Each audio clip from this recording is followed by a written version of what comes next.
AIDS epidemic for a long time, but for all of us at First News, it has taken on a more personal dimension. This weekend, it claimed the life of our senior reporter, George Duthie. George was part of this station from its beginnings and part of our newsroom even before First News went on the air in 1979. He mainly reported on civic affairs for First News, but George also had a talent for finding a story where most of us would not think to look. That talent of his became a strength of ours. George died Friday night in St. Paul's Hospital of an AIDS-related pneumonia. In Vancouver, George Duthie was known as the City Hall Man, and no one knew the hall or the city better. The Duthie style was based on humor and almost tireless precision. I'm having trouble with that. That's too long. That's much more usable.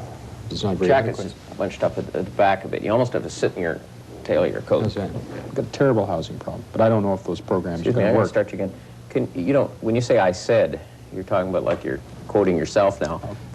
The housing disaster is getting worse, but I'm not sure those programs are going to be effective. I'm going to start you again. How do you think he prodded you on as mayor? Well, I mean, aside from correcting my diction, my appearance, my delivery, and tightening up my language, telling me to start again because I wasn't getting to the point, and sundry other coaching items like that, he loved the city. He loved Vancouver. He used to ride around on his bike. You'd see him all over. And if you didn't find the potholes, he would, and you'd find out about them. You'll miss him a great deal. We're all going to miss George a great deal. He had 25 years of broadcasting experience. In the 70s, was parliamentary correspondent for CFTO TV in Toronto. In 1976, he left Ontario behind for what he considered the California of Canada. He was never afraid to laugh at a story or at himself, and he was always in search of the story behind the scenes. Like this. And then keep sucking. Well, that's very gentlemanly. You're going to choke. For some reason, the starlings have come to Vancouver earlier this year. They nibble on blueberries in the Fraser Valley, then fly to the big city to socialize, multiply, and sleep at night. Their numbers have been increasing ever since 1890, when a New York bookworm decided to import to North America all the birds mentioned in Shakespeare's plays. They all died except for the starlings written about in Henry IV, Part 1. On East 10th Avenue, there's something rotten in Denmark. How would you like to find your car looking like this in the morning when you're late for work? The droppings are even damaging the trees. Neighbors are wearing hats more than ever, and cats are acting strange. We've only been going around a couple of laps, but some of these people have been skating for 7 hours here at the Stardust roller rink. We were just finishing our interview when our jugglers noticed a fight down the block. Somebody was getting the boots put to him when our fire jugglers were off, leaping obstacles in a single bound. Needless to add, there wasn't a cop in sight, although drug deals were going down all around us. Didn't even realize we were airborne. I know. It's pretty gentle. This is what it's all about.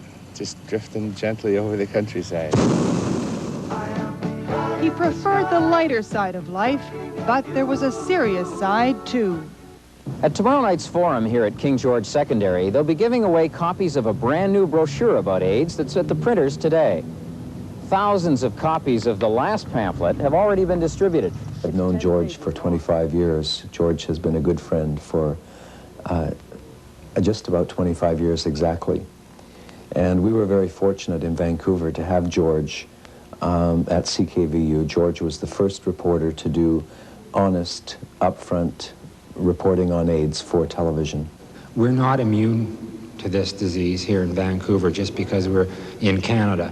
Our conservative attitudes, in many respects, are not going to prevent us from getting this.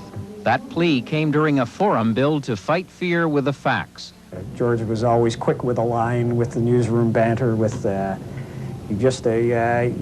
if you knew George, you liked him. Pure and simple. I don't think his mind was ever still, never. And he had a great sense of humor, and we enjoyed him. We really and truly did. And he certainly has enjoyed Vancouver. It's his city.